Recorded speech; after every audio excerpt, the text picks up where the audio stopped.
అందరికీ నమస్కారం friends, welcome to Devan study circle. ఈరోజు నేను ఓటు హక్కును వినియోగించుకున్నాను. పోలింగ్ కేంద్రానికి వెళ్ళి ఓటు వేయడం జరిగింది. చాలామందికి మరి అందరూ ఎందుకు ఓట్లు వేస్తలేరు, ప్రజలందరికీ ఎందుకు ఈ యొక్క హక్కు లేదు అనేది చాలామంది లో ఉన్నటువంటి సందేహాన్ని నివృత్తి చేయాలనే ఉద్దేశంతో ఈరోజు ఈ వీడియోలో మీ ముందుకు వచ్చాను. ముఖ్యంగా చెప్పాలంటే ఈ యొక్క ఓటు హక్కు అనేది మరి అందరికీ ఎందుకు లేదు, ఈరోజు జరిగినటువంటి ఎన్నికలలో ఓటు హక్కు అనేది అందరికీ ఎందుకు లేదు అనే సందేహం చాలామందిలో ఉంది. అసలు ఏంటి ఎలక్షను, మరి అందరికీ ఓటు హక్కు ఉంటుంది కదా అని చాలామంది అనుకుంటున్నారు. సో అందరి సందేహాన్ని నివృత్తి చేయాలనే ఉద్దేశంతో నేను మీ ముందుకు వచ్చాను. ఈరోజు ముఖ్యంగా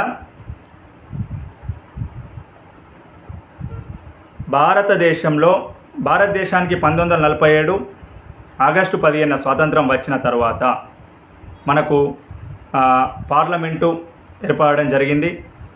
అలాగే పార్లమెంటు ద్వారా మనం ప్రధానమంత్రిని ఎన్నుకుంటాం. అదేవిధంగా శాసనసభ ద్వారా ముఖ్యమంత్రిని ఎన్నుకుంటాం. శాసనసభ అంటే ఎమ్మెల్యేల ద్వారా. ఈ యొక్క ఎమ్మెల్యేలందరూ కూడా ఓటు వేసి ముఖ్యమంత్రి గారిని ఎన్నుకుంటారు. సో ఎమ్మెల్యేలని మనం ఎన్నుకుంటాం. అక్కడ ప్రధానమంత్రి గారిని ఎంపీలందరూ ఎన్నుకుంటారు. మరి ఎంపీలను మనమందరం ఎన్నుకుంటాం. ఆ ఎన్నికలలో ప్రతి ఒక్కరికి కూడా ఓటు హక్కు ఉంటుంది. 18 సంవత్సరాలు నిండినటువంటి ప్రతి వ్యక్తికి ఓటు హక్కు ఉంటుంది. మరి ఈరోజు అందరికీ ఓటు హక్కు ఎందుకు లేదు అనే సందేహం ఉంది కదా. ముఖ్యంగా ఏ విధంగానైతే మన కేంద్రంలో పార్లమెంటులో 2 సభలు ఉంటాయి, ఒకటి లోక్సభ, 2 రాజ్యసభ. సో అదేవిధంగా మన రాష్ట్రాలలో కూడా శాసనసభలో 2 ఉండడం, శాసనసభ, శాసన మండలి, ఈ విధంగా 2 ఉంటాయి. మరి అన్ని రాష్ట్రాలలో ఉన్నాయా అంటే ఈ యొక్క శాసన మండలి అనేది ప్రస్తుతం 28 రాష్ట్రాలలో కేవలం 6 రాష్ట్రాలలో మాత్రమే ఈ శాసన మండలి ఉంది. ఈ యొక్క 6 రాష్ట్రాల పేర్లు కూడా చెప్తాను. ఏ 6 రాష్ట్రాలంటే ఉత్తరప్రదేశ్ 1, 2 బీహార్, 3 కర్ణాటక, 4 తెలంగాణ, 5 ఆంధ్రప్రదేశ్, 6 మహారాష్ట్ర. ఉత్తరప్రదేశ్, బీహార్, మహారాష్ట్ర, తెలంగాణ, ఆంధ్రప్రదేశ్, కర్ణాటక, ఈ 6 రాష్ట్రాలలో శాసన మండలి ఉండడం జరిగింది. అయితే ఈ శాసన మండలిలో మరి ఎవరు నిలబడతారు? ఇప్పుడు ఆ ఎన్నికలలో అంటే శాసన సభకు జరిగే ఎన్నికలలో ఎమ్మెల్యేలను మనం ఎన్నుకుంటాం. మరి ఈ శాసన మండలిలో ఎవరిని ఎన్నుకుంటామంటే ఈ యొక్క శాసన మండలి భారతదేశంలో 6 రాష్ట్రాలలో ఉంది. ఈ యొక్క శాసన మండలి అనేది మన ఆంధ్రప్రదేశ్ విషయానికి వస్తే 1957 సంవత్సరంలో చట్టం చేసి 1958 సంవత్సరంలో ఇంప్లిమెంటేషన్ చేయడం జరిగింది. అంటే ఏర్పరిచారు. 1958లో ఆంధ్రప్రదేశ్లో శాసన మండలి ఏర్పడింది. అన్ని రాష్ట్రాలలో శాసన మండలి లేవు. ఓన్లీ 6 రాష్ట్రాలలోనే ఉంది. మన ఆంధ్రప్రదేశ్లో 1958లో ఏర్పడింది, అప్పుడు అంటే ఉమ్మడిగా ఉన్నప్పుడు. తర్వాత 1985లో రద్దు చేశారు. 1985 సంవత్సరంలో రద్దు చేయడం జరిగింది. ఆ తర్వాత 2005లో మళ్ళీ చట్టం చేసి 2007 నుంచి మళ్ళీ ప్రారంభించారు ఆంధ్రప్రదేశ్లో. మరి అప్పుడు మనకు 2014లో తెలంగాణ రాష్ట్రం వచ్చింది కదా. ఆ వచ్చిన సందర్భంలో మన తెలంగాణ రాష్ట్రంలో కూడా శాసన మండలిని కొనసాగించడం జరుగుతుంది. అయితే మన తెలంగాణ రాష్ట్రంలో శాసన మండలిలో ఉన్నటువంటి మొత్తం సీట్లు 40 సీట్లు ఉండడం జరిగింది. అంటే 40 స్థానాలు. ఈ యొక్క 40 స్థానాలు మనము పోటీ చేయాలంటే మరి ఎవరు పోటీ చేయాలంటే అర్హత ఏంటంటే 30 సంవత్సరాల వయసు ఉండాలి. ఖచ్చితంగా 30 సంవత్సరాల వయసు అయితే ఉండాలి. ఎమ్మెల్యేకు 25 సంవత్సరాల వయసు. కానీ శాసన మండలిలో మన ఏదైతే ఉంటుందో నిలబడాలంటే 30 సంవత్సరాల వయసు ఉండాలి. ఈ 30 సంవత్సరాల వయసు ఉన్నటువంటి వ్యక్తులు పోటీ చేయవచ్చు శాసన మండలికి. మరి ఏ విధంగా ఎన్నుకుంటారు 40 సీట్లని అంటే మొత్తం 40 సీట్లలో ముఖ్యంగా ఇంకో చిన్న 2 విషయాలు. 169 ఆర్టికల్ ప్రకారం ఏర్పాటు చేసుకోవచ్చు, రద్దు చేసుకోవచ్చు ఈ యొక్క శాసన మండలిని ఎప్పుడైనా. మళ్ళీ 171 అధికరణం ప్రకారం ప్రారంభించుకోవచ్చు. తర్వాత ఈ యొక్క మొత్తం 40 సీట్లలో 5/6% ఏమో 5/6% ఏమో పరోక్షంగా ఎన్నుకోబడతారు. తర్వాత 1/6 ఏమో గవర్నర్ చేతుల మీదుగా నామినేట్ చేయబడతారు. గవర్నర్ గారు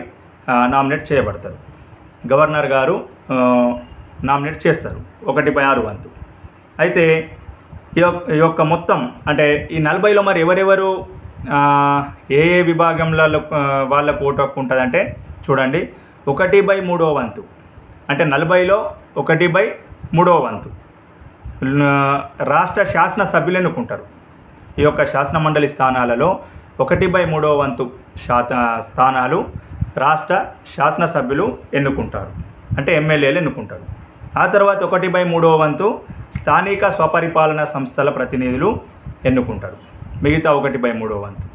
ఆ తర్వాత 1/12 వంతు ఉపాధ్యాయులు ఎన్నుకుంటారు, 1/12 వంతు.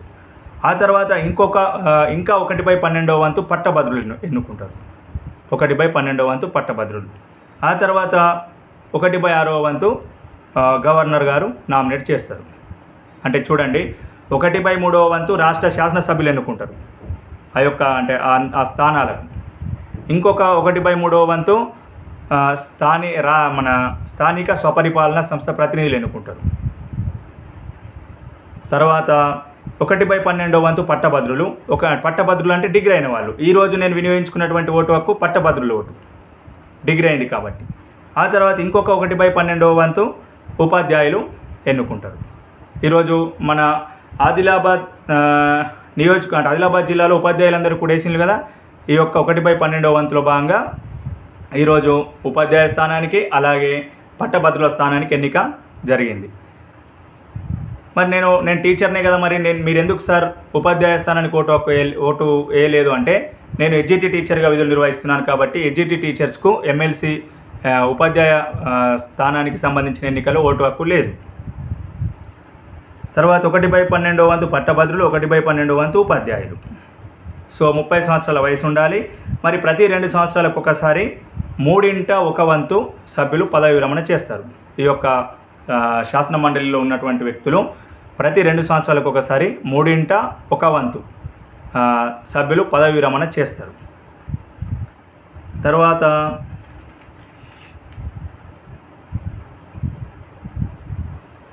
అందులో భాగంగానే ఈరోజు శాసన మండలికి సంబంధించిన ఎన్నికలో మేము ఓటు వేయడం జరిగింది. సో ఈ ఎన్నిక ద్వారా మీ ముందుకు ఈ శాసన మండలి ఎన్నికకు సంబంధించి మీ ముందుకు తీసుకురావడం జరిగింది. ఎందుకంటే చాలామందికి కూడా మరి మాకు ఓటు హక్కు ఎందుకు లేదు, మరి మాకెందుకు లేదు అని చాలామందికి సందేహం అనేది ఉంది. సో పట్టభద్రులకు సంబంధించి అలాగే ఉపాధ్యాయులకు సంబంధించి ఈరోజు జరిగినటువంటి ఎన్నికలో ఓటు హక్కు అనేది ఉంటుంది, మిగతా వాళ్లకు ఓటు హక్కు ఉండదు. ఎందుకు అంటే ఈ యొక్క శాసన మండలికి ఎన్నికలు కాబట్టి 1/12 వంతు పట్టభద్రులు ఎన్నుకుంటారు, అలాగే 1/12 వంతు ఉపాధ్యాయులు ఎన్నుకుంటారు. సో అందులో భాగంగానే ఈరోజు జరుగుతున్నటువంటి ఎన్నికలు. ఈ యొక్క విషయాలు మీకు కనుక నచ్చితే మీరు రాసుకోండి, రేపు జరగబోయే పోటీ పరీక్షలకు ఉపయోగపడతాయి. ఓకే ఫ్రెండ్స్, అందరికీ బాయ్.